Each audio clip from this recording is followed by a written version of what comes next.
ও মা এটা রান্নাঘর নাকি গরু ঘর? এটা আমার ঘর। হ্যাঁ তুমি তার মানে গরু। হ্যাঁ গরু। কি করতেছো এগুলো কালা কালা করে গে? বেগুন ভাজে রে। এটা কালা কড়াই নাকি অন্য কড়াই? কি কড়াই গো? এটা তোর মতন কালারের কড়াই। এখানে কি আছে? মটর ডাল হচ্ছে, মটর ডাল। এখানে দেখ আমি কি ভেজেছি আজকে। কি লাউ চোকলা সহকারে। কি কি গুমুট রান্না করো? তারপর দিদি দেখ কি কাঁচা কাঁচা ধনিয়া পাতা খাওয়াবে।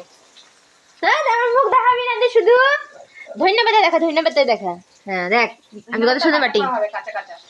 ওই যে সাদের লাউ বানাইলো মরে বৈরাগী, ও সাদের লাউ বানাইলো মরে বৈরাগী। আরে ধনিয়া পাতা বানাইলো। আরে লাউ দি বানাইলাম ডুগডুগি। আর ধনিয়া পাতা দিয়ে চাটনি নাকি? বাহ সেই স্বাদ। Bye bye.